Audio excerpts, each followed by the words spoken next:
et vous? Vous avez une partenaire? Non, on est deux mecs. Ah non, c'est pas Non, bon. ça ne nous intéresse pas. Ah non, c'est pas bon.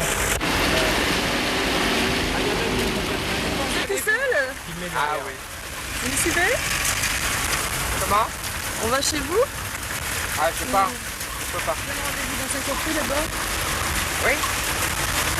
Voulez-vous qu'on se retrouve au drugstore? Pourquoi pas, oui. Ok? Ok. C'est vrai que... Tout de suite.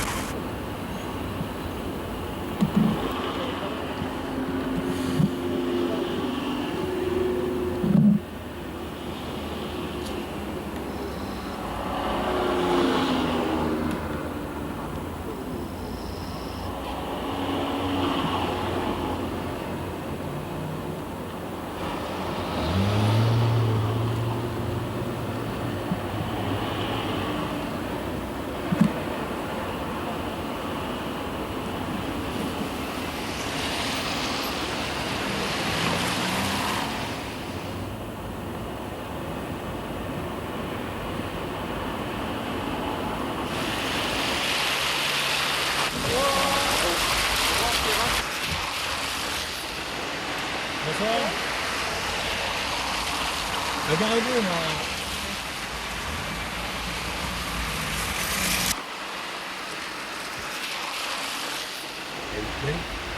Ouais. Ça va comment? Bonsoir. Bonsoir. Bonsoir. Vous cherchez quelque chose de spécial? Bah, je sais pas, qu'est-ce que vous faites? Qu'est-ce que vous proposez, vous? Ce qu'on propose, c'est variable, hein, ça dépend de tout le monde. On cherche déjà un couple qui soit jeune et sympa. Ouais, voilà. Donc c'est vous bien. avez l'air. Super. Comment t'es habillé déjà? Là, porte-jaquette. Ouais. Tu vois? Bah, à ce moment-là, ce qu'on fait, bon, ça a l'air de coller. Ta femme, elle est comme ça va? Elle a des trucs marrants sur elle et tout? Ah ouais, bien sûr, ouais. Ok. Toujours comme ça. Eh ben, c'est super. Alors à ce moment-là, ce qu'on fait, c'est que vous venez. Vous venez, on vous emmène. On va où? On va chez vous. Vous préférez venir chez nous? Ouais. Puis on vous redéposera après ici. Ouais, éventuellement, ouais. On fait un truc tous les quatre à ce moment-là. Ouais, il y a d'autres gens qui viennent, non? Éventuellement, on attend un couple qui va peut-être venir, mais enfin, il n'y a rien de sûr. Alors, quand vous voulez, ou on attend un petit peu, ou alors on y va tous les quatre. Bon, on y va tous les quatre et on verra. Ouais. Je vais Ok. venir alors. Allez. Ok.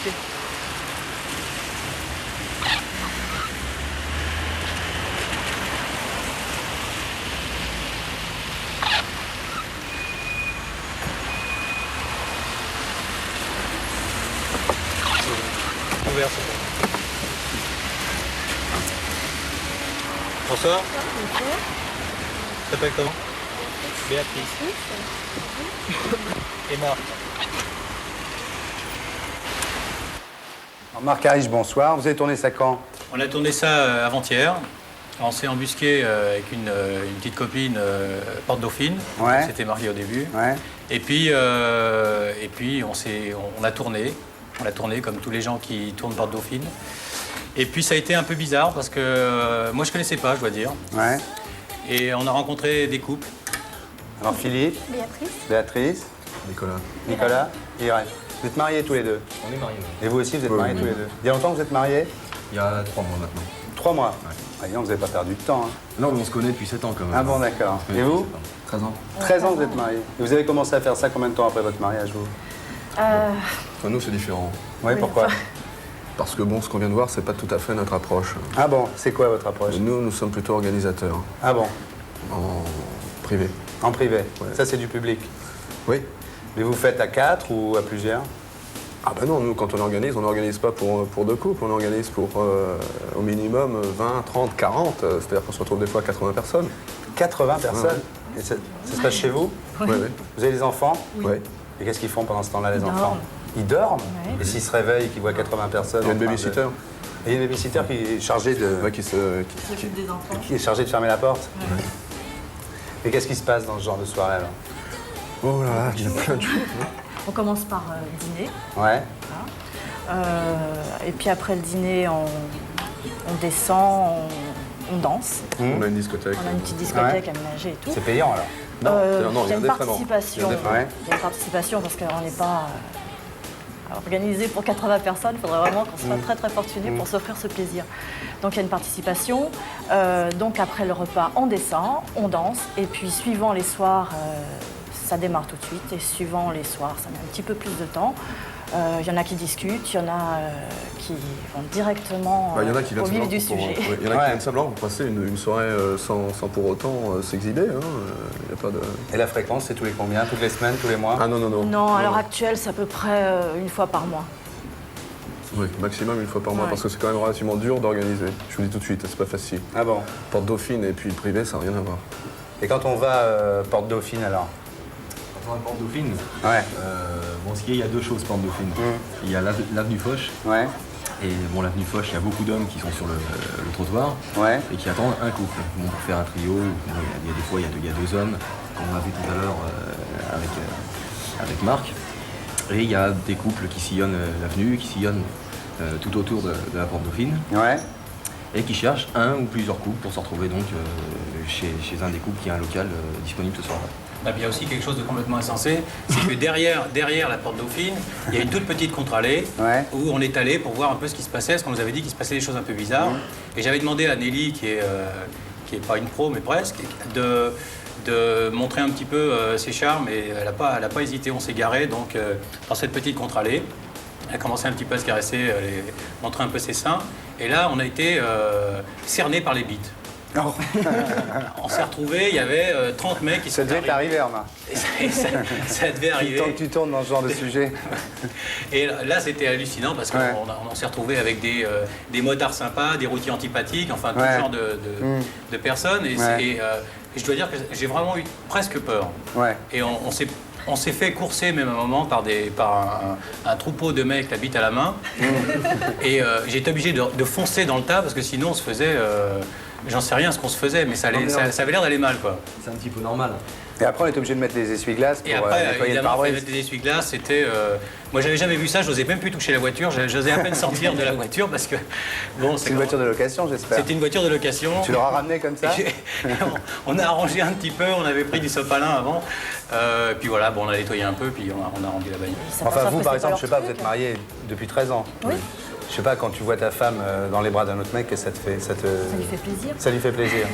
Et vous, pareil, quand vous le voyez avec pareil. une autre pépé, ça vous fait plaisir. Oui. Ça vous excite. Est-ce que ça a changé vos relations à la maison, je veux dire, avant Absolument pas. Non, non. le lendemain matin, vous vous retrouvez, vous êtes exactement... Il n'y a pas de problème, vous prenez votre petit déjeuner tous les deux? Aucun problème, ça nous est même Avec arrivé. les enfants. Avec les enfants, ça nous est même arrivé de passer des week-ends avec des couples qui partageaient nos jeux. Bon, une fois que c'est terminé, la vie continue tout à fait normalement. Enfin, c'est quand même un peu la porte ouverte à l'adultère, je veux dire, une fois que... au contraire. Vous n'avez pas eu envie, après, non, au vous, contraire. Puisque nous, on est je sais pas, vous complices. rencontrez quelqu'un dans une soirée Ah non, comme ça, il vous absolument plaît, pas. puis après, Non, vous cherchez à le justement. revoir toute seule. Ah non, justement pas. Non, Nous, il y a des conventions. il y a cette complicité entre Il y a nous, des c'est un conventions. partage. Je m'excuse, il y a des conventions au départ qui doivent être respectées, sinon il y a danger. C'est encore possible, après, de faire l'amour tous les deux, je veux dire, pendant la semaine? Bah, mieux que ça même. Ah bon? Bah oui.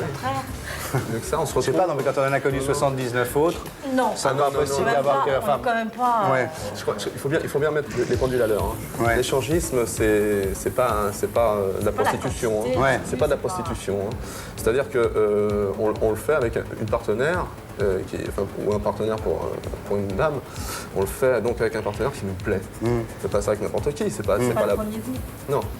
Ils ont quel âge, vos enfants? J'ai ma fille aînée qui a 7 ans, l'autre 4 ans.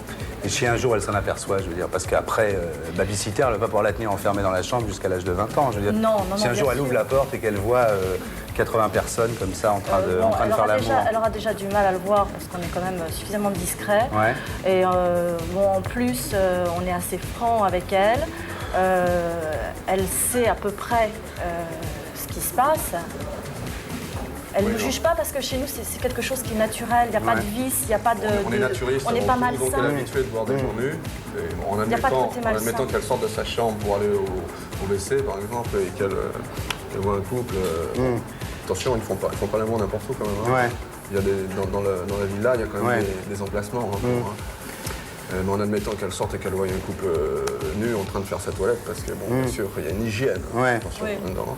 Bon, bah, elle voit un couple nu, c'est tout. Ça la choque Nous pas, sommes elle est- naturistes, donc elle est habituée à voir. Mais si un jour, je sais pas, par exemple, à l'âge de 18 ans, elle a envie de participer, vous serez d'accord ou pas? sans de toute problème. façon, nous on est assez libérés moralement pour Je pense que si elle a ne envie pas lui tracer sa ligne de vie. Donc vous lui interdirez pas. Elle fera ce qu'elle voudra à partir du moment où elle sera, Non, à partir du responsable de moment ses... où elle est bien dans sa tête, où c'est pas quelque chose qu'elle va faire pour faire comme tout le monde ou avec une idée derrière la tête.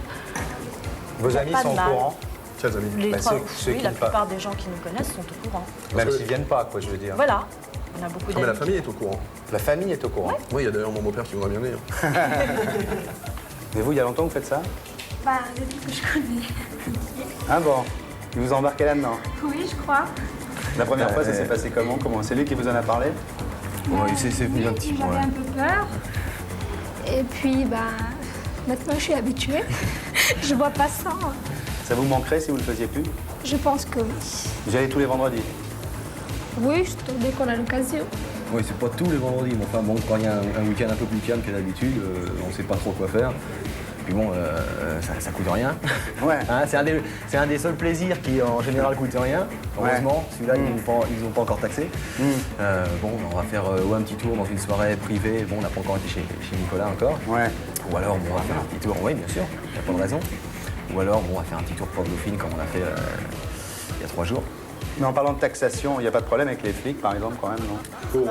C'est pas interdit. Pour nous, À partir du chez moment où nous, ça se passe dans un cadre privé Les portes avec des dauphines, il n'y a adultes. pas des flics des fois qui passent avec des voitures Ouais, non, plus ou moins banalisées et qui disent oui, viens, et puis qui, au lieu d'aller chez le mec, on va au poste. Non, non, ils se baladent avec une voiture qui n'est même pas banalisée du tout. C'est Ah police bon en gros avec le gyrophare. Ouais, donc on les voit de loin. On les voit loin. Et en général, ils demandent de circuler. Ah ouais, c'est tout. Ouais, ouais. Ils disent, qu'est-ce que vous attendez là? Alors on leur dit rien, alors circulez, puis voilà.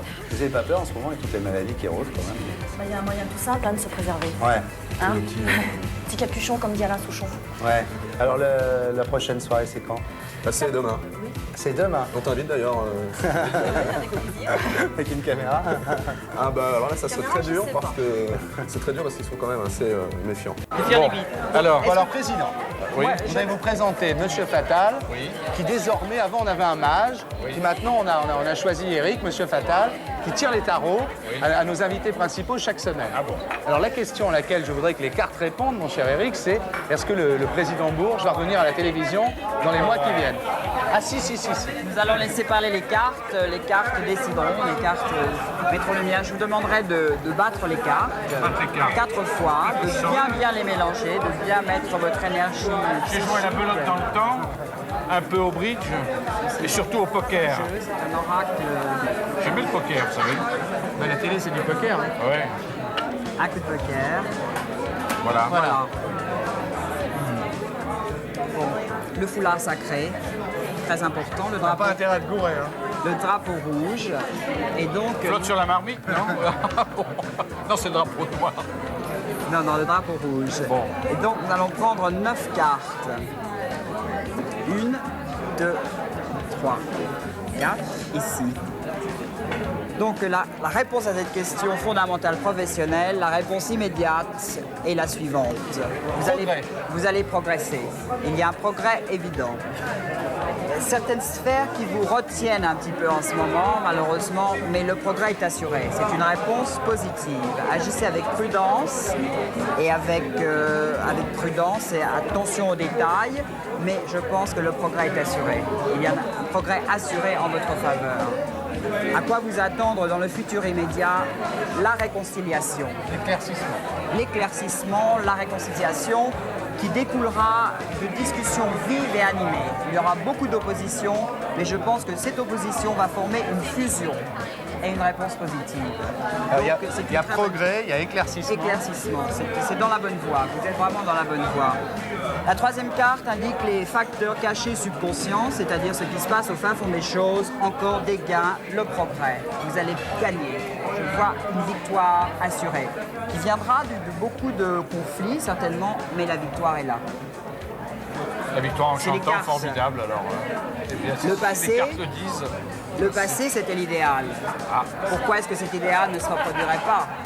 L'idéal était dans le passé. Le dénouement possible, prudent, soyez prudent. Pas de budget énorme pour commencer, je veux dire, une certaine prudence, Mais il a une l'habitude, certaine économie. Quand on était à TF1, je vais te dire, on n'avait pas beaucoup de pognon. C'est la carte de la gestion, c'est-à-dire la carte de la gestion intelligente et sage. Ouais. 4 progrès dans le futur, carrément même le besoin d'une certaine avarice, voire au niveau de l'avarice, plutôt que d'une générosité. Ça sera plutôt une chaîne Paris, alors. Pour commencer, c'est seulement au départ. Ouais. En progressant un peu plus loin, il y aura un peu de colère, beaucoup de caractère intempétueux. Essayez de tempérer votre colère. C'est risque en colère, des fois. De ne pas être trop colérique. La diplomatie, l'équilibre est à protéger. En progressant dans le futur, la chance est avec vous. La chance sera avec vous. Profitez de cette chance. Vous allez avoir beaucoup de chance. Tout va bien se passer. Je veux dire, c'est tout à fait positif. C'est la roue de la fortune, la roue tourne. Et donc, donner naissance à de nouveaux projets tout à fait valables et tout à fait positifs. Les cartes sont extrêmement favorables à la situation. Mais de toute manière, la roue de la fortune est en votre faveur. Donnez naissance à un nouveau projet. C'est sur l'autre chaîne. Princesse Erika, trop de blabla, c'est dans toutes les radios, la rideau.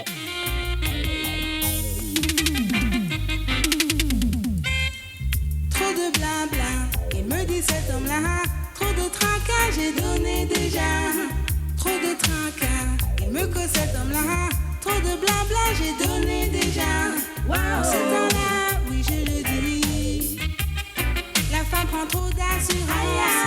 Dans mon cœur, oui c'est elle qui assure le toit et la pitance. Mais dans l'homme, c'est un acquis. La femme n'a plus de confiance.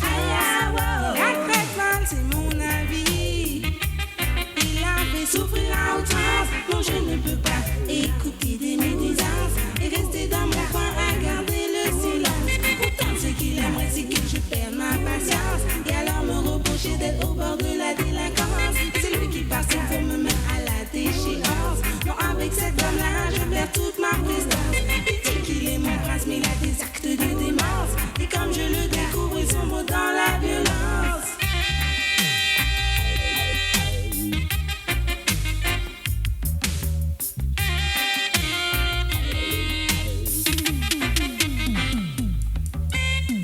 Trop de blabla, il me dit cet homme-là. Trop de tracas, j'ai donné déjà. Trop de tracas, il me cause cet homme-là. Trop de blabla, j'ai donné déjà. Il est temps d'admettre son cri et de reconnaître avec tolérance que nous portons de trop gros colis pour notre petite corpulence. Ce que je recherche, c'est un mari qui me mène dans la danse, qu'il soit fait, pas du simili. Celui-là ne me laisse aucune chance. Il dit que je suis mauvaise, que je n'ai pas d'intelligence, mais pourtant nuit et jour il recherche ma présence. Il dit que je lui dois respect et obéissance, mais pour moi sa conduite n'est qu'une montagne d'incohérence. Je voudrais qu'il me fasse profiter de son expérience et non pas qu'il me juge et prononce ma sentence. J'ai besoin de douceur quand j'ai des défaillances et non pas des critiques ni des reproches en permanence.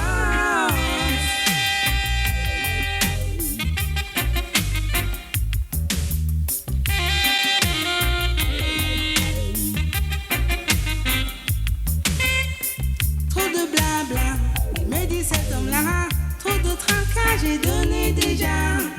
Trop de tracas, il me cause cet homme-là. Trop de blabla, j'ai donné déjà. Comme un oiseau fait son nid. Alors, Président Bourges, je peux vous appeler Président encore? Comme vous voulez.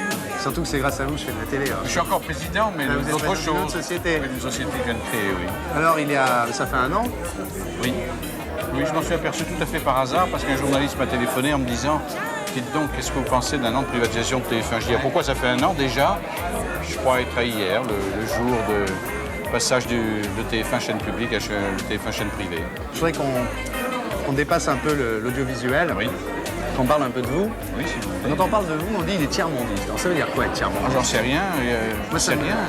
Il y a marqué il est tiers-mondiste. Oui, mais je ne sais pas ce que ça veut dire. Alors, pour les uns, ça avait une connotation péjorative.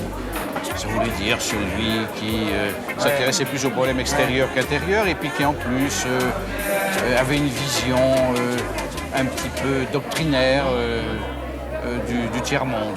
Bah, pas du tout. Pour moi, tiers-mondiste, c'est quelqu'un qui s'intéresse effectivement aux pays avec lesquels nous avons eu une histoire, je pense aux pays africains, et sans lesquels la politique extérieure française serait réduite à celle de la Belgique ou des Pays-Bas. Et je pense qu'en ce sens, s'intéresser à ce qui se passe en Afrique, c'est s'intéresser à l'évolution du monde, c'est aider la France, je crois. Alors on dit aussi que vous êtes un chrétien de gauche, ça veut dire quoi? J'en sais rien. Franchement, je ne sais pas du tout ce que ça veut dire. Je trouve que j'ai été aussi dans ma vie... Vous êtes chrétien? Bah oui, je suis baptisé, peut-être comme vous. Sûrement. Vous êtes croyant? Oui, je suis croyant, oui. Je ne suis pas pratiquant. Et vos idées sont plutôt à gauche? Je suis croyant. Bah oui, plutôt, oui. Vous n'êtes pas au Parti Socialiste? Non, je n'appartiens à aucun parti. Je n'ai jamais appartenu à aucun parti. Ceci étant, j'ai un certain nombre de convictions, de fidélité, d'amitié. Je crois que c'est important dans la vie d'avoir des convictions. Mais j'ai horreur du sectarisme. J'ai horreur... par exemple, d'une France coupée en deux. J'ai horreur de considérer comme adversaire quelqu'un qui ne pense pas comme moi. J'ai horreur, en gros, de tout ce qui n'est pas la liberté. J'ai toujours défendu ces idées-là. Alors, chrétien de gauche, je veux bien, parce que j'ai été pendant un temps rédacteur en chef d'un journal. Témoignage chrétien, mais ça remonte à très longtemps.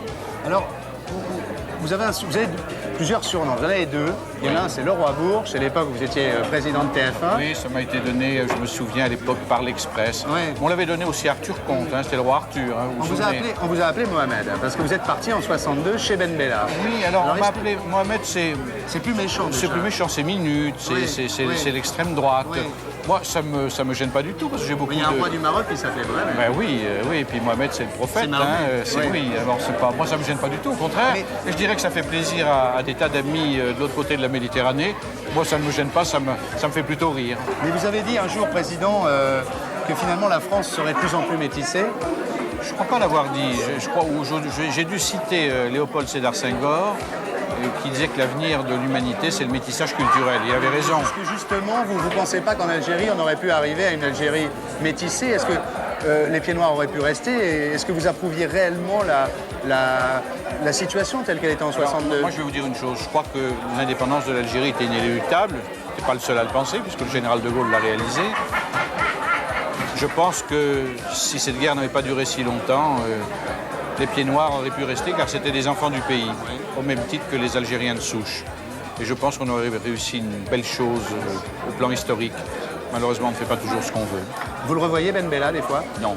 Plus jamais? Non, plus du tout, depuis très longtemps. D'abord parce que je ne sais pas où il est. Ensuite parce que je ne suis pas d'accord avec les orientations qu'il a pu prendre récemment. Il est proche des Iraniens aujourd'hui, non? C'est ce que l'on dit. Oui. Vous n'avez plus jamais eu de... Non, je n'ai pas eu de contact. Je l'ai bien connu quand il était en prison en France. Je l'ai revu ensuite jusqu'à sa chute entre 62 et le 19 juin 1965.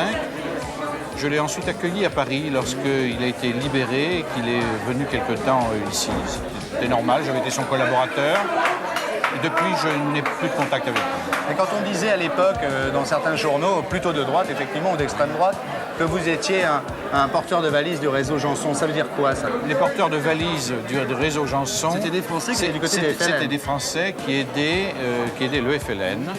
Et il y avait effectivement le réseau Janson, du nom de Francis Janson, le philosophe, qui aidait ces réseaux.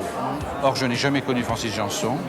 J'ai fait sa connaissance il y a quelque temps, des années après les événements d'Algérie. Et ensuite, mon éthique ne m'aurait pas permis de réaliser cela. Je vous le rappelais, j'ai fait mon service militaire pendant 27 mois en Algérie. J'ai même eu ce que certains ne savent pas, le poids de la valeur militaire. Ouais. J'ai fait mon métier de soldat, même si j'étais opposé à la guerre d'Algérie. Mais il ne me serait jamais venu à l'idée d'appartenir au réseau Janson. C'est complètement faux. C'est fou quand même. C'est complètement faux. Et en plus, je vous dis, je ne connaissais pas Francis Janson. Mais ça ne fait rien. Ça fait partie, disons, des légendes et des casseroles qui traînent derrière vous parce que certains l'ont écrit. Ça a été repris. Je ne me suis pas permis d'ailleurs même de démentir cela parce que j'estimais que de telles bassesses ne... Maintenant, c'est fait? Oui, c'est fait. Et si on vous propose une chaîne après le 9 mai? Alors, je ne vois pas pourquoi on me proposerait une chaîne après le 9 mai, d'une part. D'autre part, je ne sais pas du tout si j'accepterai. Et enfin, je n'attends pas ça. Si vous voulez, j'ai voulu me prouver à moi-même que je n'avais pas besoin d'attendre des autres quoi que ce soit. Vous avez monté vos affaires. Et que je voulais moi-même prouvé que si j'avais été un président de TF1 convenable, je pouvais, dans le domaine de la communication, continuer de travailler en utilisant mes propres forces. Enfin, si on vous la propose, vous la prendrez quand même. J'en sais rien, je ne vois pas pourquoi on me la proposerait. En tout cas, ça ne court pas dans ma tête. Alors Brigitte, là, il y a une cassette qui sort de vous qui s'appelle l'Anthologie du plaisir, qui est pas mal. Hein. Mais c'est une cassette qui retrace les meilleurs extraits des films X que j'ai tournés entre 76 et 80. Ouais. Et c'est vrai que j'aime bien cette cassette. Ouais, c'est bien. Alors la dernière fois qu'on vous a vu à la télé, c'était chez Pivot. Oui, enfin, une des dernières fois. Important. Oui, très important, oui. Le bouquin s'est bien vendu. Très bien. Très bien vendu. Il sort en livre de poche le, faut le 16 dire. mai aux éditions J'ai lu. Alors on apprenait dans ce bouquin que vous avez connu votre première jouissance en faisant du vélo sur une scène de vélo. C'est vrai ça ou c'est une invention du rewriter? Non, tout ce qui est dans le livre est vrai. Ouais. J'ai fait des mensonges par omission, mais j'ai fait aucun mensonge. Il n'y a pas de mensonge? Non, tout est vrai. Il y a un truc qui est très honnête aussi dans le livre, c'est de dire que finalement, vous, de faire l'amour devant une caméra, ça vous excite plutôt, quoi. Vous ne faites pas comme certaines qui disent « moi je suis comédienne, tout ça, je fais ça pour gagner ma vie », mais... Non, c'est vrai, j'ai pris beaucoup de plaisir à faire ces films et je renie rien, je ne regrette rien. Ouais, vous reconnaissez dans le bouquin que vous êtes un peu exhibitionniste, un peu voyeuse. Totalement, non, mais bien sûr. Vous n'essayez pas de jouer la Libye culturelle ou la Libye comédienne, quoi. Je crois que la Libye culturelle, en ayant fait des films X, aurait été très difficile à le jouer, de toute façon. Ouais. Mais non, c'était par plaisir. Puis le jour où j'en ai eu marre, j'ai arrêté et j'ai fait autre chose. Alors, vous ne vous cachez pas d'aimer le sexe, d'aimer ça, comme on dit? J'aime beaucoup l'érotisme, oui. Ouais, hein, vous dites dans le bouquin, vous dites que vous avez participé d'ailleurs à des partouzes au Roi René, à des... Oui, à la bonne époque, comme on dit. Ouais. C'est vrai, jusqu'en 81. C'est vrai qu'un jour, il y a une star de la chanson et du cinéma qui est venue et qui s'est fait 100 mecs comme ça. C'est tout à fait vrai, mais il y a pas mal de gens connus qui y vont, mais en fait, c'est leur vie privée, donc on reste très... Donc vous pouvez pas citer des noms? Non. Hein? Non, je ne citerai pas de nom en public. Vous dites un truc dans votre livre qui est assez dingue, que je savais pas. C'est que le sperme des mecs n'a pas tout le temps le même goût. C'est vrai. Il y en a du sucré, il y en a du salé, il y en a de l'acide. Les femmes non plus. Ouais. Donc... Mais il y a quoi comme goût, par exemple? Mais je veux dire, la transpiration n'a pas le même goût. Bah, ça va du plus sucré au plus salé, si je puis dire, en passant par l'épicé, enfin... Ouais. Et ça, vous dites que c'est une chose à expliquer aux femmes, parce que si des fois, un jour, elles en ont goûté un qui n'était pas bon, après, elles ne voudront plus jamais en goûter. Alors que si on leur explique que ça peut avoir un goût différent, finalement... C'est vrai, ça peut être très bon. C'est une question de... Moi, j'ai un palais plutôt sucré. Si vous avez un palais plutôt salé, c'est une question de... Alors, vous dites que vous êtes clitoridienne, mais que vous n'êtes pas lesbienne, que vous n'aimez pas ça. Non. C'est pas incompatible. Mais dans les films, par contre, vous avez quand même bien fait des scènes de lesbianisme, non? Oui, c'est donc pour ça que je peux dire que je n'aime pas ça. Ça vous plaisait pas? C'est pas mon truc. Non. Ça vous dégoûtait? Moi, j'aime bien les hommes, je dis plus rien. Ouais. Enfin, vous aimez bien les hommes qui vous font des choses que les femmes se font entre elles, quand même. Oui, mais enfin, les hommes aiment bien faire ça aussi, quand même. Ouais. Mais quand vous faisiez ça avec une fille dans un film, ça vous... Ça me gênait pas, mais... Ça vous gênait pas? Ça vous dégoûtait pas, je veux dire? Pas du tout, non. Hein? Je n'ai jamais fait de choses qui me dégoûtaient, de toute façon. Alors, vous dites aussi un truc que je savais pas du tout, c'est que les filles qui font de la sodomie dans les films porno, on les met un petit peu à part. Comment ça se fait, ça? Pourquoi cet ostracisme? Parce qu'il se passe beaucoup de choses dans un film porno. N'exagérons rien, non? Je crois que c'est... Non, ce que j'ai dû vouloir dire, c'est que les filles qui font uniquement ça, c'est-à-dire qu'elles doublent les comédiennes qui refusent de le faire, bon, elles ont un côté comme ça, je dirais presque comme les cascadeurs, donc c'est pas tout à fait la même chose. C'est les cascadeuses du film porno. C'est ça. Vous dites que c'est souvent des filles qui se défoncent, qui se défoncent à la drogue? Ouais. C'est vrai, ça n'a peut-être rien à voir, j'en sais rien. Non, mais vous les mettez un peu dans la même catégorie. Mais je crois que de toute façon, il y a beaucoup de gens qui se droguent sur ces films-là. Sur ces tournages-là? Oui. Vous n'avez jamais été en contact avec ça? Moi, c'est pas mon truc de me droguer. Même pas fumer un joint? Je fume même pas de cigarette, alors vous voyez. Non, Par contre, je bois beaucoup de champagne. Vous en voulez encore un petit peu? Absolument. Samson, on peut avoir encore un petit peu de champagne si tu veux. Alors, le dernier porno que vous avez fait, c'est en 81? En 80. 80. C'était Les Petites Écolières de Frédéric Lansac. Et puis alors depuis, grâce à Canal+, vous êtes devenu beaucoup plus star qu'à l'époque, finalement, où ça passait dans des salles classées X, non? C'est surtout grâce à la vidéo, en fait. Puisque depuis 81, les films se vendent surtout en vidéo. Le spectateur ne va pratiquement plus en salle. Ouais. Et par contre, les vidéos, ça se vend très très bien. Qu'est-ce que vous faites alors maintenant? Bah, écoutez, j'ai tourné un film policier avec des scènes très fortes qui sort le 15 juin, avec le beau Helmut Berger comme partenaire. Comment il est maintenant? Bah écoutez, il est Est-ce très qu'il est bien. bien conservé? Ah oui, tout à fait. Tout à fait. C'est un homme de 40 ans, il est bien. Il a toujours son regard inquiétant. Et puis il est très agréable. Ça s'appelle comment ce film? Ça s'appelle Les Prédateurs de la nuit et ça sort le 15 juin. C'est réalisé par qui? Jess Franco. Jess Franco. Et produit par René Château. Et alors maintenant, est-ce que vous allez faire comme les sportifs qui une fois qu'ils ont quitté le sport, lancent des lignes de vêtements? Ou est-ce que vous allez faire de la lingerie sexy? Ou est-ce que vous allez faire Non, pour l'instant, le seul projet que j'ai dans ce style-là, c'est à partir de septembre, je dirige une collection de livres érotiques chez Hachette. Ah, c'est bien. Voilà, et donc je suis en train en ce moment d'en lire énormément. Ah bon, donc ça et j'apprends plein de choses. Il faut vous les envoyer. Voilà, tout à fait. Il faut me les envoyer. Je vais essayer de choisir les meilleurs. Ça va s'appeler comment cette collection? Brigitte Lahaie est présente. Donc carrément, quoi. Comme Gérard de Villiers. C'est vrai, oui. Vous en sortez bien alors? Ça va, oui. Et vos copines, enfin c'est pas vos copines d'ailleurs, mais celles qui faisaient le même boulot que vous à l'époque, Mais Claudine Beccari, elle est devenue quoi par exemple? Claudine Beccari, elle ne travaille plus du tout. Je crois qu'elle vit dans une ferme avec des animaux. Elle a donc complètement rompu. Mais elle n'est pas zoophile? Je crois pas, non. Pour moi, c'est vrai. Et Sylvia Bourdon, qu'est-ce qu'elle fait? Je sais pas, dernièrement, je crois elle travaillait dans une galerie d'art, donc elle reste toujours dans le domaine artistique, si je puis dire. Mais je sais pas exactement. J'avoue que j'ai plus du tout de contact. Vous avez jamais de regret d'avoir fait ça? Non, jamais. Jamais? Jamais. Parce que rien ne m'a amené, si vous voulez, à devenir comédienne. Et c'est grâce à ça que j'ai découvert mon amour du cinéma et le plaisir d'être devant une caméra. Vous vouliez être célèbre? Pas tellement pour des émissions de télé. Vous vouliez être célèbre, vous avez choisi la voie la plus facile quand même. Non, je voulais devenir quelqu'un. Je voulais pas être la femme de quelqu'un, je voulais devenir quelqu'un, je voulais être un individu. Bon, peut-être que... Non, je crois que j'ai choisi la voie la plus difficile. La voie la plus difficile? Je crois, oui. C'est pas la voie la plus facile. Vous êtes mariée, là? Non. Vous êtes avec quelqu'un? Oui. Et qu'est-ce que... Je veux dire, comment il vit ça, lui? Quand vous arrivez quelque part pour un dîner chez des gens dans une soirée et qu'on dit « T'as vu, c'est Brigitte Lahaie, comment il vit ça ?» Vous savez, c'est toujours formidable pour un homme d'avoir une femme qui fait beaucoup de choses et qui tout d'un coup l'a choisi lui et devient très sage. C'est certainement très revalorisant pour lui, donc je pense qu'il est ravi. Il est très flatté, lui. En tout cas, je pense qu'il est ravi et que ça ne le gêne pas. Vous allez avoir des enfants? C'est pas prévu dans les 3 ans qui viennent. Ah bon, pourquoi? J'en sais rien, je dis ça comme ça. Non, j'ai pas... J'aime bien les enfants, mais pour l'instant, j'ai pas envie d'en avoir. Peut-être parce que j'estime ne m'être pas encore totalement réalisée et que... Réalisée ou amendée? Réalisée. Album Sylvain Bergère, 32, avec André Poutman. Guy Peller. Fred Versailles, le pote de Crouchet. Liane Folly, ça va, ça vient. Django Edwards.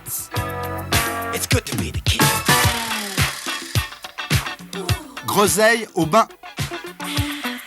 Michel Déon, salut. Christian Pessil. La Nouvelle Ève, fête de l'agence BDDP. Le psychédélique revient en force. The champagne was flowing, we was feeling alright. They were screaming for bread, things started to shake. But Marie Antoinette said, well, let 'em eat cake. Now the rapper wouldn't have it, they was angry and mean. They built a big old race and called it guillotine. Then the people up shouted, we'll have our day. Down with dirty water, give us Perrier. Cabana Rhythm, 42 rue Fontaine dans le 9e. Tous les samedis, Yannick organise une soirée consacrée au jazz, 40-50. C'est magnifique.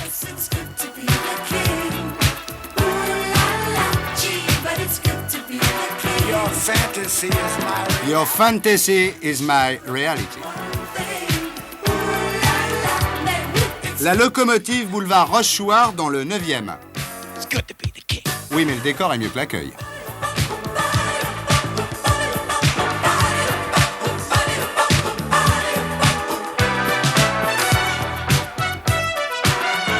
Ouh là là.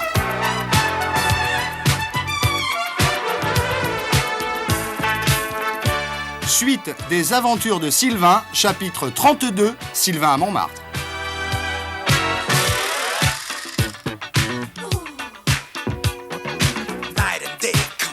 Ah, c'est très bon d'être les kinks.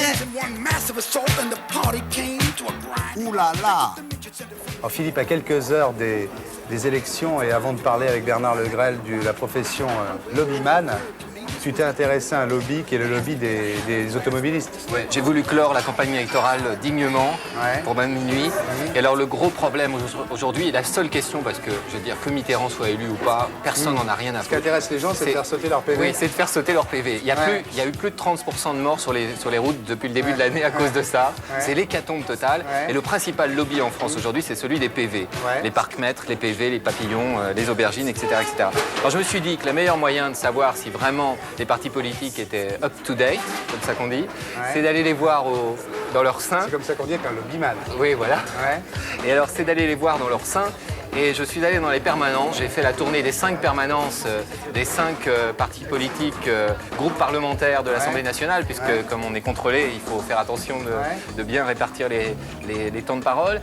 Et donc j'ai été dans les 5 permanences avec un micro à chef, une caméra planquée, malheureusement n'a pas pu faire rentrer la caméra. La caméra est dehors parce que tu n'as pas pu rentrer avec la caméra. Oui, la caméra est dehors. Donc j'ai vu les 5 partis et on a été voir un petit peu qu'est-ce qu'ils étaient capables de faire contre ma voix. Est-ce qu'ils sont capables? Je vote pour vous à condition que vous me fassiez sauter mes PV. Voilà, parce qu'on est sûr de rien avec les amnisties, tu vois, on peut se faire avoir.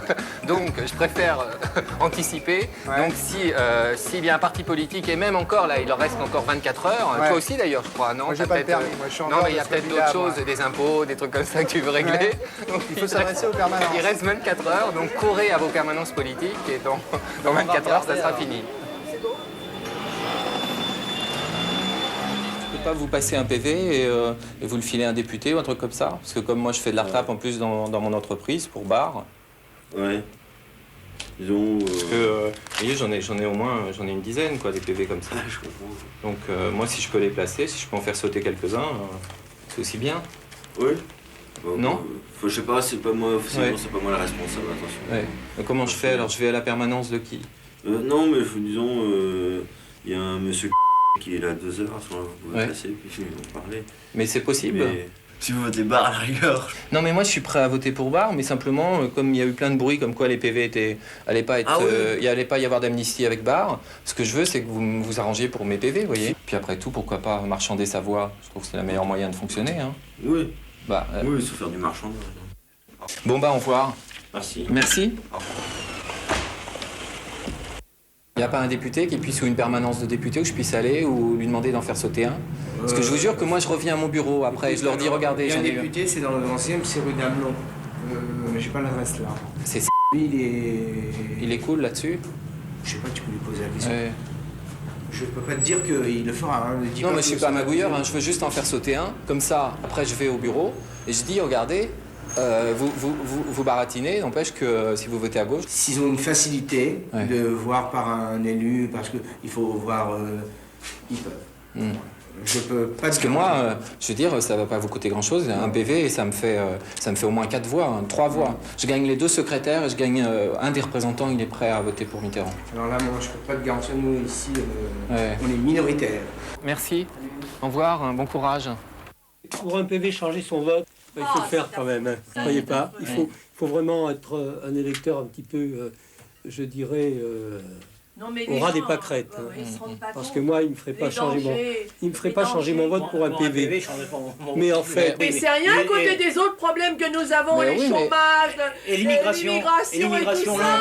L'envahissement de l'islam en France, c'est plus important qu'un PV. Mais le problème, c'est que les gens... Quand votre femme se fera baiser par des Arabes, parce que c'est ça va arriver un jour, que les enfants seront violés, tout ça, et que les gens n'auront plus rien à dire en France parce que ce sera l'islam. Pour faire sauter les PV, il faut être copain avec un gardien de la paix, avec un petit fliqueur qui est ami à vous, il vous le fait sauter. Ça arrête là le problème. Au revoir. Au revoir madame, bon courage. Nous, c'est pas des grosses sommes, hein, donc les donc un plus récent. Vous allez tout de suite, de façon à ce que les gars, ils arrêtent avant que ça parte à la préfecture. Sinon, D'accord. c'est foutu. D'accord. Et là, je vais au siège, c'est boulevard Saint-Germain, c'est ça? C'est rue de Lille. Rue de Lille ou boulevard Saint-Germain, il y a les deux. Et là, qu'est-ce que je fais? Je demande qui? Je présente au planton à l'entrée et je dis voilà. Vous demandez à monter au RPR, vous montez bien facilement. Et Oui, puis vous rien, vous dites que vous allez au RPR. On regarde ce qui se passe, vous verrez un responsable. Au revoir. Vous êtes communiste, là? Bah, je suis proche, oui, mais. Non, je suis pas. Non, je suis pas adhéré. Non, pas dans la bibliothèque. Mais vous n'êtes pas obligé de le faire. Ouais. Hein? Vous, avec les députés du PC, vous pouvez pas faire sauter les PV? Mais on en a que 2 députés. On a Mais même, moi, si je lui passe mes PV, parce que les députés, il paraît qu'ils peuvent les faire sauter, les PV. Je peux pas vous promettre. Hein. Comment? Je peux pas vous promettre. Hein. Parce que moi, si je m'inscris au parti, moi, je veux bien qu'on me fasse sauter mes PV. Hein. Après, toutes les élections, c'est aussi pour nous rendre service à nous. Hein. Oui. Il n'y a pas de raison de s'en priver. Hein. Écoute, tu me remplis ça. Non, mais ça, je vais réfléchir parce qu'il faut que je sois avec ma femme. Mais tu me remplis, là. D'accord. Non, pas maintenant. Tu me remplis ça, on se voit à 10h, à 10h du matin, 56 jours de rendez-vous. Moi, ce qui m'a épaté, c'est qu'il y en a un seul. On va pas leur faire de pub, on va pas répéter le nom. Mais il n'y a qu'un seul parti, et en plus pas le plus sympathique. Qui n'a pas marché dans la combine. Non. Tous les autres, c'était mais aucun problème. Ça posait aucun problème d'arriver. Finalement, je vote pour vous, si vous me faites sauter mes PV, les mecs sont d'accord. Je crois que finalement, c'est la plus grande preuve qu'une fois encore, on a là un lobby fantastique. Et ce qui m'étonne, c'est que Bernard Legrel, qui est le lobbyman en France, qui est l'auteur de Profession Lobbyman, ne s'en soit jamais occupé. Ça, c'est assez étonnant. Bah écoutez, jamais trop tard pour bien faire. Hein. Alors, Profession Lobbyman, bon, pas de traduction en français, parce qu'en français, lobbyman, ça se traduit par margoulin, magouilleur, manipulateur, combinard, marchand d'accès, corrupteur. Donc, est-ce que la première chose, ça serait pas déjà de trouver un nom pour expliquer aux gens ce qu'est un lobbyman? On peut pas dire que les lobbyman est très bonne presse en France, quand même. Ouais, est-ce qu'il n'y aurait pas un lobby à créer pour défendre les lobbyman? C'est le début, hein, mon bouquin, c'est le début du lobby. Mais je dirais qu'aux États-Unis aussi, il y a mauvaise presse, parce que c'est un bon endroit pour en parler. Le lobby est décrit aux États-Unis, ou était décrit par les 3 B. Booze, hein, l'alcool, blondes, les femmes, et bribes, les dessous de table. Alors c'est vrai que le métier a une très très mauvaise réputation. Mais c'est un peu le métier quand même, non? Comment? C'est un peu le métier. Bon, on y viendra. Alors d'abord, pourquoi ce bouquin, Hachette, qui est quand même pas, c'est pas des mécènes, pourquoi ils en ont envoyé 10 000 exemplaires au pilon?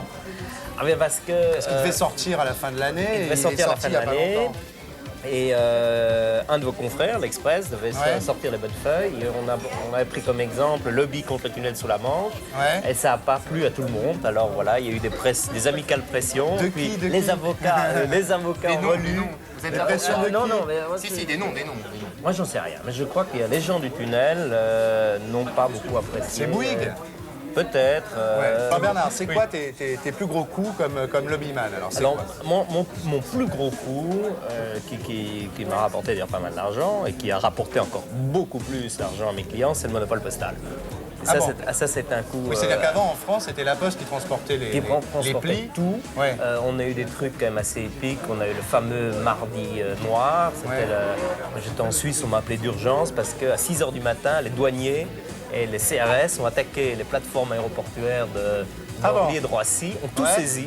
Et alors c'était très drôle parce qu'il y avait l'avion du président Bongo qui est en réparation, les connaissements étaient bloqués, il y a 2 bateaux qui ne peuvent pas décharger à Marseille. Ah oui, c'est là que dans les plis qui arrivaient des États-Unis par courrier privé, on a trouvé une lettre de Mitterrand. Ou dans le discours de Mitterrand, les projets pour le discours de Mitterrand qui partait en voyage officiel aux États-Unis. Ce qui prouvait que Mitterrand utilisait l'Élysée, y compris les PTT qui avaient souscrit un abonnement. Mais parlons de l'argent quand même. Je veux dire, un député en France, combien ça coûte?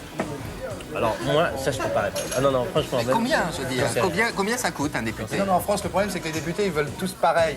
J'imagine qu'aux États-Unis ils votent pas obligatoirement comme leur groupe. Alors moi, je ne crois pas, mais moi, très souvent on est venu me taper après. Les 3, le PS, même le PC, pour certains dossiers, des envoyés d'hommes politiques.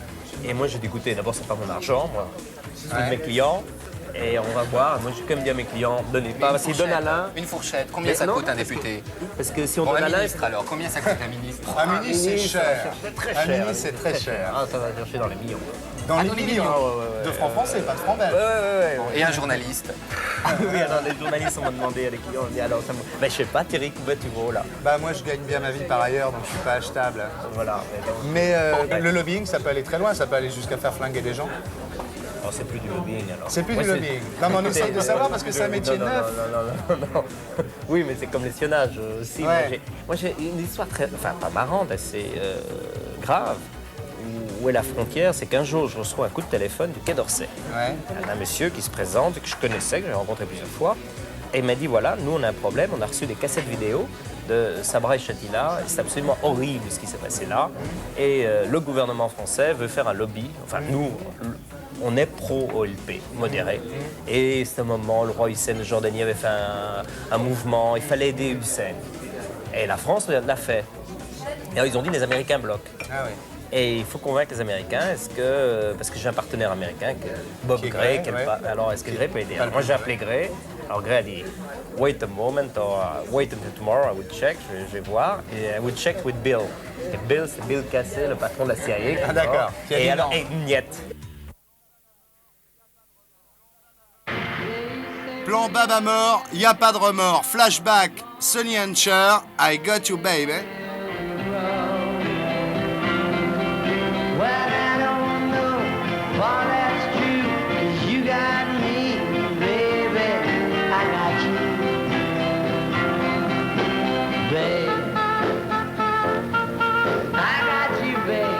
Plus Cher 24 ans plus tard, plus cher de 24 bâtons de chirurgie esthétique.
Jean-Loup Dabadi, on sait beaucoup de choses de vous. Ce qu'on sait moins, c'est que vous avez commencé en écrivant des romans. Oui. Il y avait Les Dieux du foyer, le premier c'était Les Yeux secs. Alors comment ça se fait que ces romans, dont le premier a été salué d'ailleurs, comme on parlait de Morand, comment se fait-il que vous n'ayez pas continué là-dedans? Eh bien, parce que c'est vrai que on m'avait fait ce petit honneur d'en parler. J'étais encore, enfin sinon en classe, du moins à l'université. Ouais. J'avais 18 ans pour le premier, 19 ans pour le second. Ouais. Et ça n'a pas bien marché. D'ailleurs, ça ne méritait pas... Mais au début, ça ne marche jamais bien. Pourquoi vous pensiez que vous alliez faire comme Françoise Sagan ou comme Philippe Solers, peu de temps avant moi et peu de temps après elle, qui avait eu beaucoup de succès. Vous savez, dans les lycées, à ce moment-là, on parlait tous de ça, quand on était fou de littérature, fou de philo. D'ailleurs, j'ai remarqué qu'on parlait plus de leurs livres quand on était en philo, parce qu'on a plus le temps de lire à ce moment-là. Et ceux d'entre nous qui rêvions d'écrire, rêvions de leur carrière. Donc Sagan, le succès immédiat de Sagan a peut-être ruiné votre carrière de romancier. Françoise, qui est quelqu'un elle est divine, elle a beaucoup de talent, elle a un courage fou, notamment le courage de publier. Depuis cette époque où j'étais un petit jeune homme en première et en philo et où on lisait Bonjour Tristesse, Un certain sourire et les livres qui s'en ont suivi, on rêvait non seulement de son destin, mais déjà d'écrire aussi librement et aussi, comme a dit Romy Schneider plus tard, aussi bellement qu'elle. Et évidemment, les uns et les autres, les unes et les autres, nous n'avions pas tous la chance d'être publiés. Moi, j'ai eu la chance d'être publié. Nous n'avions pas tous la chance d'avoir du succès. Je n'ai pas eu le succès d'avoir de la chance. Et comme je n'avais pas de sous, il a fallu que j'apprenne un métier et j'ai été engagé par Paul Guimard, voilà, c'est ça. Mais alors, ce qu'on ne sait pas non plus, c'est que vous avez bossé avec Averti sur Les Raisins Verts, qui était une émission qui, moi, me fascinait quand j'étais môme. Je crois que c'est une des émissions qui a formé mon goût et ma culture. Oui, parce que vous étiez plus en avance que moi. Moi, je la faisais, j'écrivais les textes et en même temps, j'en avais peur. Parce que, à part ma mère, qui est toujours quelqu'un d'ultra moderne, tout le monde me disait, c'était la damnation. C'était les enfants à la moulinette, quoi. Oui, puis c'était surtout ce qu'on appelait à l'époque le mauvais goût. Alors que Jean-Christophe était une des premières personnes à dire, il n'y a pas de mauvais goût. Ce qu'il aurait trouvé, lui, de mauvais goût, j'ai passé pour me cacher derrière lui, c'est par exemple le bruit. Sur un plateau comme si il aurait dit non, taisez-vous. Il n'aurait pas supporté ça. Non, pas supporté. Qu'est-ce que je suis, moi? Un chien. Qu'est-ce que tu dis? Un chien. Un chien, oui. Qu'est-ce qu'on est là? Alors il disait, c'est pas de mauvais goût. C'est pas de mauvais goût et pas de bon goût, il y a le goût, c'est tout. C'était le sien. Voilà, c'était le sien. Et quelques années après, dans mes lectures, j'ai vu qu'il avait un peu pompé, peut-être sans le savoir, mais en mon avis, parce que c'est quelqu'un de très cultivé, en le sachant dans Jules Renard, qui dit quelque part dans son journal, ou ailleurs, on dit toujours le journal de Jules Renard, qui dit je ne suis pas sûr d'avoir bon goût, mais j'ai le dégoût très sûr. Ah oui. Ah oui, c'est une phrase. Alors, c'est une phrase épatante, et lui c'était ça. Alors il nous apprenait ça aux uns aux autres, et parmi les débutants, il y avait Bedos. C'est là que vous êtes connu. C'est là que nous sommes connus. Ça vous gêne quand vous voyez un film que vous avez écrit à la télé qui est coupé par des pubs? Ça vous fait de la peine? Voilà, j'aime bien ce mot-là, ça me fait de la peine. Ce n'est pas systématique. Si c'est, je sais pas, je vais pas ça par... pour citer ce que j'ai fait, mais par référence de travail, ça me ferait probablement, je n'en sais rien, mais probablement plus de peine si on coupe Les choses de la vie ou Vincent, François, Paul et les autres, que Le Sauvage ou Un éléphant ça trompe énormément parce que ce sont des comédies. Oui. Encore que je pense bien que demain matin j'aurai un coup de téléphone de Jean-Paul Rapneau ou d'Yves Robert, les metteurs en scène de ces films et mes amis qui me disent mais comment tu peux dire ça? L'émotion est la même dès lors qu'on fait rire. Vous imitez Averti, vous imitez Claude Sauté, c'est-à-dire quand vous bossez, vous travaillez comme ça aussi? Tout le temps, tout le temps. Les musiciens disent comment? À l'oreille, à la feuille, je sais pas ce qu'ils disent. Travailler comme ça. Oui, c'est pour ça que ce qui me donne le plus de trac, je suis quelqu'un qui travaille toujours avec une peur d'acteur. J'ai toujours peur de commencer une scène. Cet après-midi de vendredi, 2 fois, vous vous rappelez, je vous ai téléphoné, j'ai téléphoné à 4 ans en disant est-ce que je ne pourrais pas venir une autre fois, etc. Parce que je n'arrivais pas à entrer dans une scène que j'avais à écrire, qui n'est pas une des plus difficiles que j'ai à faire, mais c'est le même combat que pour les acteurs, c'est-à-dire une espèce d'angoisse, sauf qu'en plus de ça, moi, ma scène, elle n'est pas écrite. Je n'arrive pas à entrer en scène, elle n'est pas faite, elle n'est pas écrite. Et ce qui me rassure, c'est d'avoir une idée des comédiennes et des comédiens qui vont le jouer. Justement, vous travaillez, parce que on a eu dans l'émission Jean-Claude Carrière ou Gérard Braque, quand Braque travaille avec Polanski, ils sont ensemble. Quand Carrière travaille avec Kaufman, ils sont ensemble. Vous travaillez tout seul ou avec le réalisateur? Non, ça m'arrive. Quand les réalisateurs sont des réalisateurs-auteurs, quand justement je parlais de Rapneau, Sauté, Yves Robert, Claude Pinoteau, Truffaut, quand j'ai eu l'honneur d'écrire un seul, hélas pour moi, film pour lui, on travaille ensemble. Mais il arrive aussi quelquefois, ce qui est le cas actuellement, que vous ayez une idée et que, comme pour un roman, vous savez, c'est la même chose. Je ne sais pas ce que Gérard ou ce que Jean-Claude Carrière vous ont dit, encore que j'ai vu l'interview de Jean-Claude, et je ne me rappelle pas que vous ayez parlé de ça. C'est la même chose, c'est le bouquin du film, comme dit Rapneau, qu'on écrit.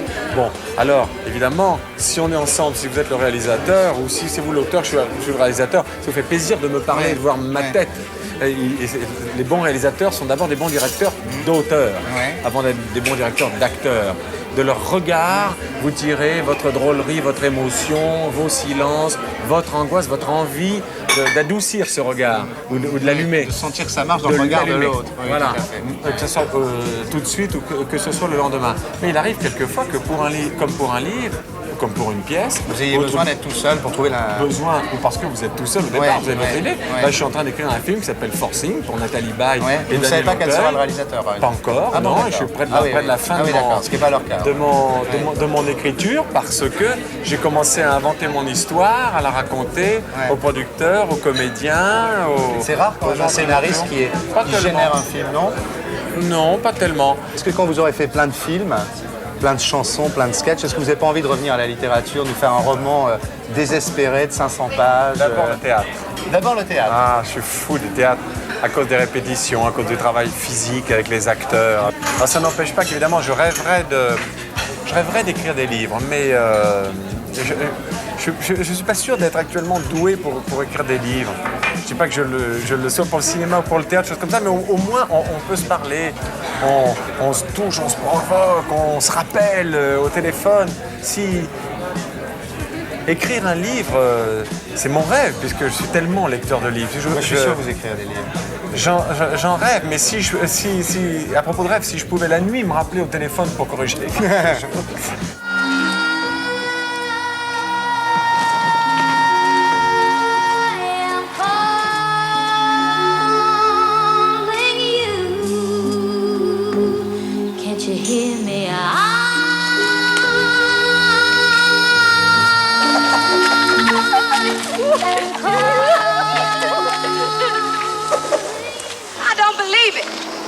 She shows up out of nowhere without a car, without a man. She ain't got nothing but a suitcase filled with men's clothing. How come? How come she acts so funny, like she was gonna stay here forever? And with no clothes? No, I don't like it. It don't make no sense at all. No. It don't make no sense.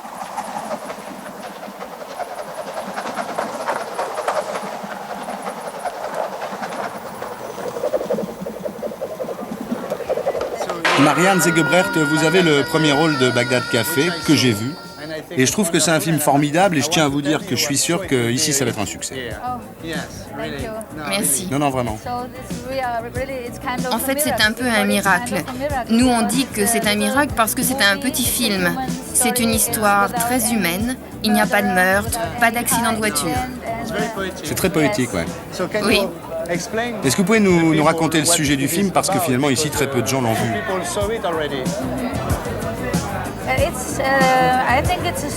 C'est l'histoire d'un voyage. C'est un couple de Bavarois pas très heureux, je pense. En fait, leur union est plutôt triste. Peut-être que c'est elle qui avait envie d'aller en Amérique.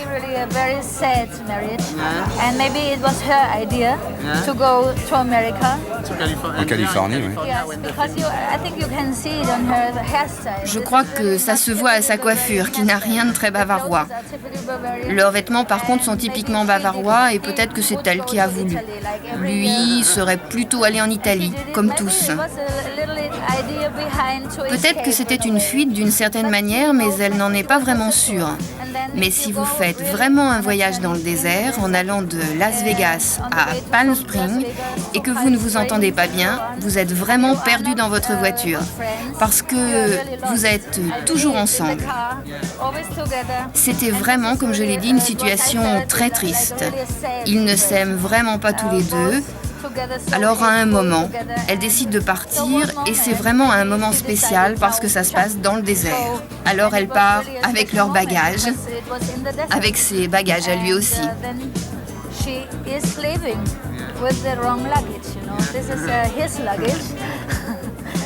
Et là, elle arrive dans une station d'essence où il y a un café. Elle décide de partir et elle voit un signe dans le ciel. Dans un sens, elle est catholique aussi et elle croit qu'il y a un signe dans le ciel et elle décide, bon, je pars par là. Et alors, elle arrive à une station d'essence qui s'appelle Bagdad, le café Bagdad. Et alors, elle rencontre Brenda. Il y a aussi la famille de cette femme noire. Oui, c'est une noire. Oui, elle est noire. Il y a aussi un vieux type qui est joué par Jack Palance, qui dit qu'il était à Hollywood avant, et le fils de Brenda qui passe son temps à jouer du Jean-Sébastien Bach.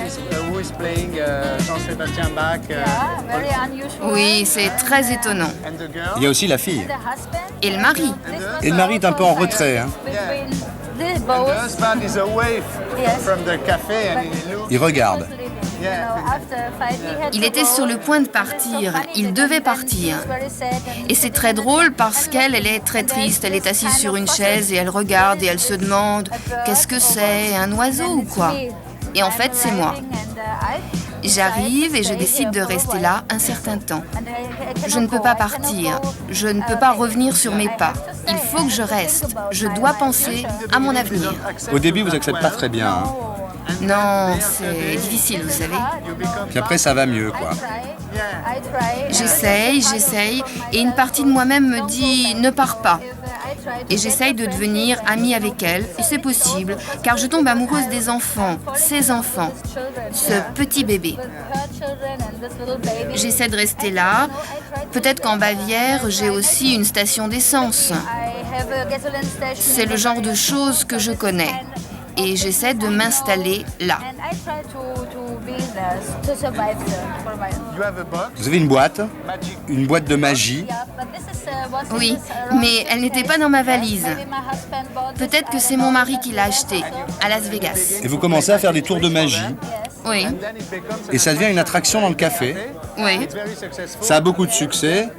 Et ensuite, vous n'avez plus le droit de rester aux États-Unis parce que vous n'avez pas de carte de travail et vous êtes obligé de partir. Et là, il y a une scène très très belle, c'est lorsque vous revenez.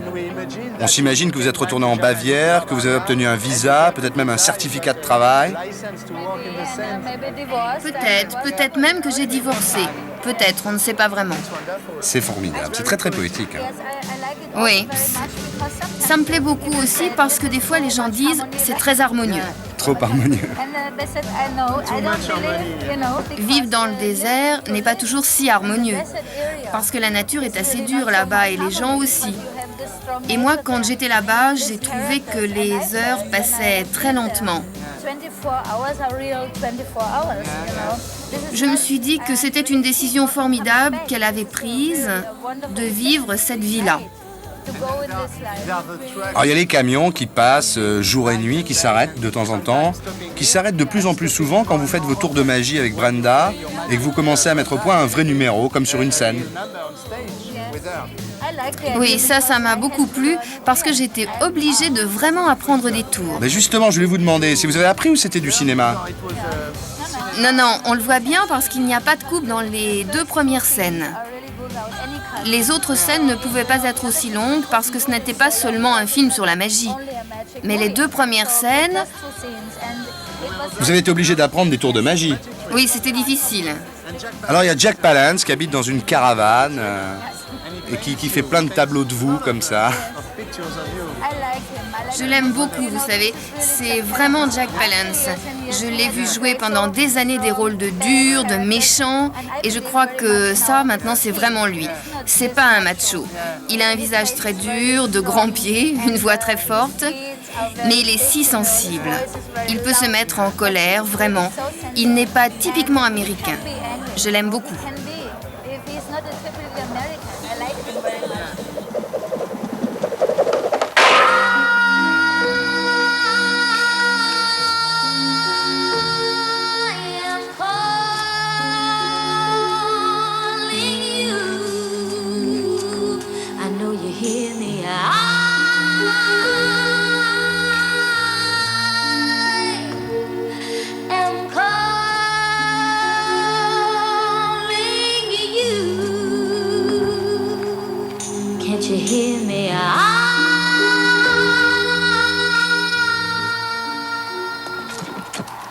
Hassani Hadidou avec Catherine Barma, quand on a vu le petit article sur toi dans Actuel ce mois-ci, on a eu tous les deux, sans se concerter, envie de t'inviter. Et puis maintenant qu'on voit ce que tu fais, on est ravis de t'avoir invité. Alors tu sors d'où? De Montpellier. De Montpellier, et avant? Du Maroc. Ton père est marocain. Avant Montpellier, Dijon. Bah, quand on voit ce que tu fais, on espère que Le Pen ne va pas gagner les élections, parce que sinon, ce serait dommage qu'on ne voit plus, qu'on voit plus ce que tu fais. On arrivera à montrer quand même. Alors comment ça s'est passé? Comment tu t'es lancé là-dedans? J'ai eu envie de faire des trucs, enfin... T'as acheté du cuir et t'as habillé tes copines? J'aimais bien ça, ouais. Et puis, à peu près ça, quoi.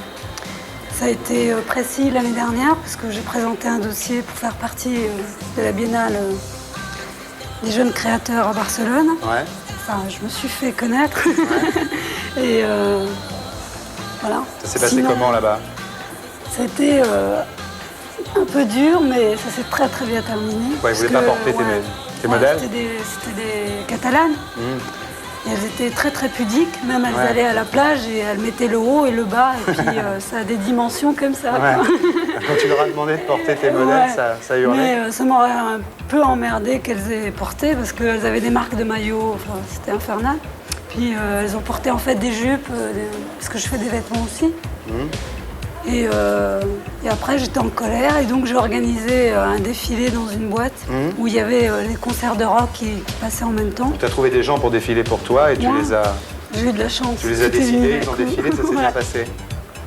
Et maintenant, alors, comment tu t'y prends?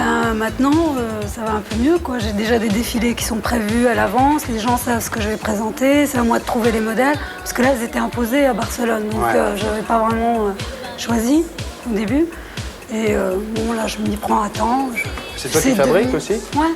Enfin, pour l'instant, ça va changer. Ça va changer? Et tu trouves le pognon où pour faire tout ça? Je travaille par-ci, je travaille par-là. Enfin, je fais des petits jobs. Et puis, dès qu'il y a un peu de sous, j'investis dans le cuir. Et puis voilà. Et les filles qui présentent, c'est des copines à toi? Ouais. Enfin, oui, maintenant, oui. Et pour les mecs, tu vas faire des trucs? Ouais. Quoi, des trucs comme ça? Ouais, dans le même style. Pourquoi pas? Pareil. Ouais. Non, pas pareil. Des trucs dans les fesses, pareil. Adapté, ouais. Mais adapté quand même pour garçons, pour que ça leur... T'as déjà essayé d'en faire porter à des mecs, des trucs comme ça? Ouais. Ils sont d'accord? Il y a un mec qui a défilé pour moi, mais c'est lui qui s'est proposé. Et les mecs vont en mettre de ça? Bah, pourquoi pas, je sais pas. Même s'ils sont pas plaisés, tu vois qu'ils vont mettre des trucs comme ça. Ça peut arriver, quoi. Pierre Grimblat, bonsoir. Comment devient-on Pierre Grimblat? C'est Chancel qui parle comme ça. Ouais. Pierre, d'accord, mais Grimblat, pourquoi? Grimblat, d'abord parce que Grimblat, dans le temps, c'était Grünblatt. Mes parents à moi étaient autrichiens et Grünblatt a une feuille verte. Ouais. Voilà. Et puis alors, comme je suis devenu un petit jeune homme prometteur, que j'ai fait de la radio très vite, quand j'avais 18 ans, c'est devenu Grimblat, parce que le Grünblatt, les gens s'en mêlaient les pinceaux. Ouais. Voilà. Mais c'était après la guerre, on pouvait quand même s'appeler Grünblatt. On pouvait légalement et en toute sécurité s'appeler Grünblatt. Sauf que votre courrier, vous n'arrivez jamais. Voilà. C'est tout. Alors maintenant, je m'appelle Grimblat. Comment ça a commencé tout ça? Tu as fait des émissions de télé? J'ai fait des émissions de radio d'abord. Finalement, la télé m'a amené directement à la radio, aussi sec. J'ai fait avant-première, qui est une beauté, qui a duré une dizaine d'années. Ça consistait en quoi? Ça consistait à faire ce que tu fais ce soir, mon pote. Ah bon? Je te plains. Ce qui est marrant, c'est que tu as commencé par la télé, après tu as fait de la radio, et puis après de la pub. C'est l'inverse de moi, quoi. C'est ça. Et c'est l'inverse de toi, et encore maintenant, mon pote. Dites-le avec des fleurs, tu as dit que quand on aura vu ce film, on ne pourra plus jamais regarder des fleurs après. Non, plus jamais, en tout cas pas en forme de couronne funéraire, ce qui a été le cas, et ce qui a fait que je me suis enterré sous les fleurs en question, et que je n'ai plus fait de film de cinéma. Je me suis dit, voilà, le public du cinéma ne me mérite pas, il ne mérite pas mes films, je le prive de moi. Dur, je l'admets, c'est une décision dure pour le public, mais je l'ai tenu. Il y a eu Slogan quand même, qui a bien marché. Oui, non, c'est Truffaut qui m'a dit que je devrais faire un film sur ma vie, parce que je venais d'avoir une histoire avec une petite fille divine. J'ai cherché une fille qui lui ressemble, j'ai trouvé en Angleterre une fille qui s'appelait Birkin, Jane, qui n'avait jamais rien fait, bien réussi. Que j'ai amenée en France, et j'avais engagé pour jouer mon rôle un mec encore plus moche que moi, qui était Gainsbourg. Et je les ai présentés tous les deux, et Gainsbourg m'a dit, tu vas pas prendre cette nana-là, parce qu'il faut te dire que la fille que j'avais contactée, c'était Marisa Berenson, à l'époque, le plus grand mannequin du monde. Ce qui faisait vachement plaisir à Serge de jouer avec une fille. quand il a vu Birkin, il m'a dit comment, moche, maigre et tout. Birkin pleurait sans arrêt. Il ne me laisse pas avec ce mec. Mais sinon, il était sincère, il lui crachait à la gueule. Alors moi, ce que j'ai fait, à la fin de la première semaine de tournage, après toutes ces larmes de la mère Jane, je leur ai dit, écoutez les enfants, on ne peut pas rester comme ça. Ce soir, on dîne tous les trois chez Maxime. J'ai retenu une table chez Maxime, un vendredi soir, et j'y suis pas allé. Et le lundi matin, quand on a repris le tournage, tout allait bien. C'était fait. Et Serge m'a pas remboursé l'addition. Le salaud. Il te le doit toujours. Oui. Alors tout le pognon que tu as gagné avec Slogan, tu l'as perdu avec Dîner avec des fleurs. Avec des fleurs. Et bien je me suis dit, ben voilà, le public de la télévision, lui, il va savoir me comprendre. Et je suis arrivé à la télé, j'ai dit au public, prends-moi bébé, j'arrive. Alors après il y a eu Série Noire, Série Rose. Ça, moi j'ai fait Série Noire, qui marche toujours, mais que je vais bientôt arrêter. Et je vais vous dire pourquoi, petit canaillou. J'ai fait Série Noire, j'en ai tourné 40, avec 35 réalisateurs. Ça a donné du travail à tous les réalisateurs, tous les acteurs de France Paris, et de Navarre. d'Europe, et c'est vendu aux États-Unis. Godard en a fait, Giovanni, enfin c'était Godard à Giovanni, je veux dire, des plus populaires aux plus difficiles. Série Noire est vendue dans le monde entier, y compris aux États-Unis. Ensuite j'ai fait La Nuit aux passants, j'ai fait L'heure Simon, je fais toujours. Et j'arrête Série Noire à la fin de l'année parce que va débuter. Tenez-vous bien, attention, c'est un scoop. Tu m'écoutes chérie, je ne te l'ai pas dit parce que tu sais ce que c'est. Le soir quand on rentre à la maison, elle me fait une omelette, on se couche, en regardant la télé, on n'a pas le temps de se parler. On regarde du Grimblat le soir. Guylaine. Non. Oh merde. Je vous dis, c'est pas Guylaine? Non. C'est que... C'est Karine Agacan, oui je sais, c'est la fille Agacan. Écoute chérie, voilà, je vais faire sur la 5, à la rentrée, la série policière avec le plus d'action, toutes les semaines, plus de l'action, de la violence, du sexe. De l'ultra-violence. Ça va s'appeler, vous êtes prêtes les filles? Haute tension. Rappelez-vous d'un truc, vous vous précipiterez pour voir Haute tension sur la 5.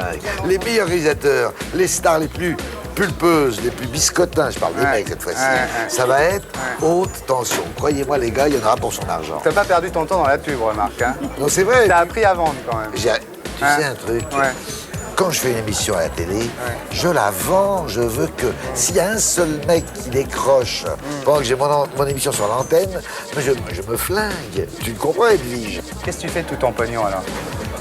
Mon pognon, bah d'abord Edwige m'en croque pas mal. Tu veux mater les bijoux? Elle a même un petit truc dans le nez là. Et oh, attention, elle en a dans l'oreille aussi. Ouais, comme je suis. J'ai d'un côté Edwige. Les femmes te coûtent beaucoup d'argent, mais à part ça, donc qu'est-ce que tu fais? T'as remboursé toutes tes dettes là quand même? Pratiquement. C'est quoi les dettes? C'était toujours Dites-le avec des fleurs? Dites-le avec des fleurs. Non, mais c'est vrai? Mais comment ça a perdu combien? Ça m'a coûté à fermer les chevaux. Ça m'a coûté de ma poche à moi 140 millions. Ah, dis donc. Il faut les payer. J'ai fait la bêtise de ne pas déclarer Hamster en faillite, de dire je suis là les enfants, je vous paierai jusqu'au dernier sou. J'en arrive au dernier sou d'ailleurs. Ça va aller mieux bientôt. Voilà. Dis donc, mais quand même, tu regrettes pas de ne pas avoir fait une vraie carrière de réalisateur quand même? Écoute, je vais te dire un truc. Dis-moi la vérité. La vie commence à 60 ans. C'est maintenant que Hamster est devenu la plus importante, la meilleure maison de télévision, en France en tout cas, que je vais pouvoir prendre un tout petit peu de champ et faire des films. Des films d'arrêt d'essai en 16 mm? Oh, pas du tout, mon pote. Non, non je sais pas, c'est pas... Non. J'ai envie d'être reconnu, je suis déjà reconnu dans la rue, on connaît ma tête. Mais j'ai envie d'être reconnu par, comme on dit, par mes pères et même mes grands-pères. J'ai envie que les gens disent, merde, ce type qui avait toujours l'air de faire les choses en s'amusant, mais il a vraiment un très grand talent. Voilà ce que je voudrais que disent des mecs importants que nous vénérons tous comme Chapier. Voilà. Elle quitte le privilège pour le Bataclan, 28, 29, 30 avril. Clémentine Célarié, en passant par les Bains.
Pour être sûr de ne rien rater de Inarditube, abonnez-vous et mettez un pouce bleu.